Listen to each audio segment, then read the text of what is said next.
Hala kayo, Kim Chu, may pinariringgan nga ba sa mga naging exes?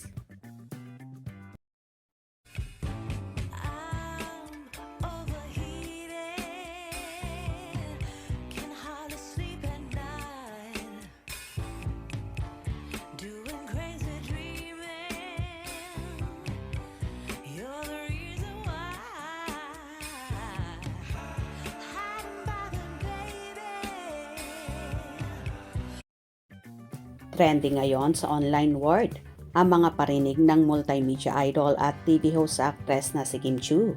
Sa isa sa naging episode ng noontime show na It's Showtime, may isa kasing contestant na nagngangalang Lester na tila naging playboy.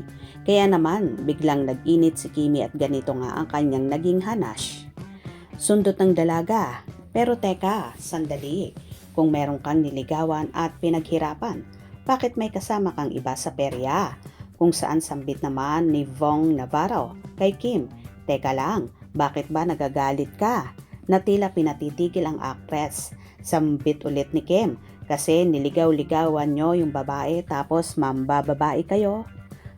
Sagot ulit ni Vong, nagpapaliwanag nga siya eh. Kami sadyang napamahal lamang. Kung saan pati si Jong Hilario ay inaawat na rin ang dalaga. Para bang magwa-walk out na si Kim. Sundot ulit ni Chinita Princess kasi liligaw-ligawan nyo tapos lolokohin nyo. Nananahimik kami mga babae tapos kukurot-kurutin nyo ganyan-ganyan.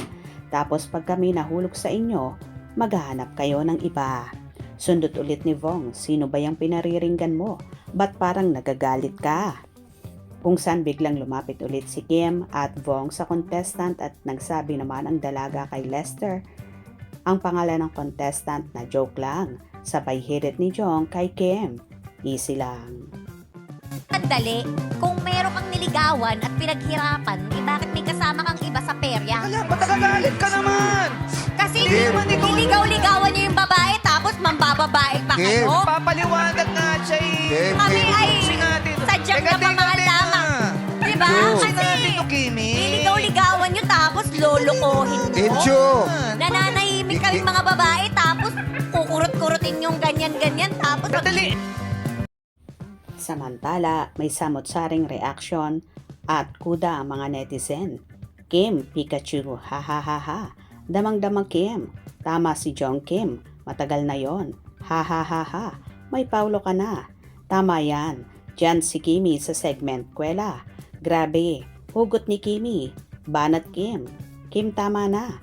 Mamaya niyan magpa-interview na naman yung isa dyan. Makahanap na naman para magpapansin.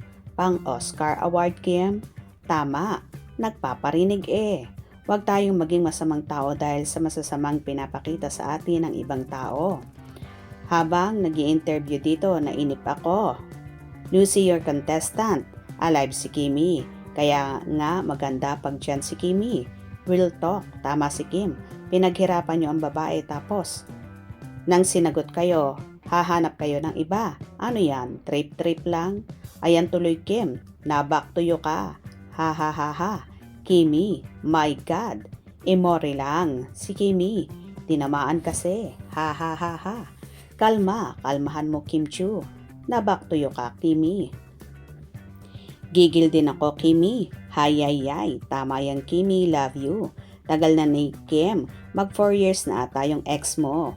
Hugot ka kasi napalik tuloy sa'yo. Ha ha ha ha. Cute ni Kimi. Love you Kimi.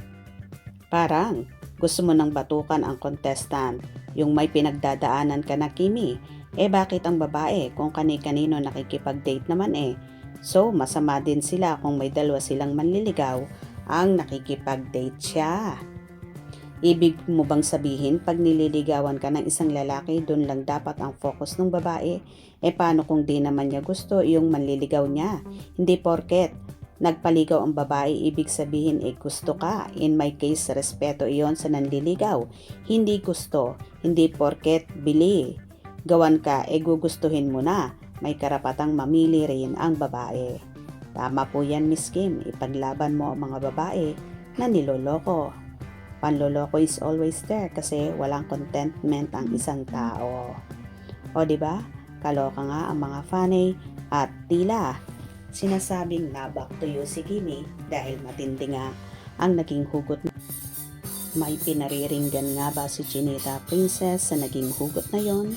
Kayo, ano sa palagay nyo? Hope you enjoy. Please subscribe for more info.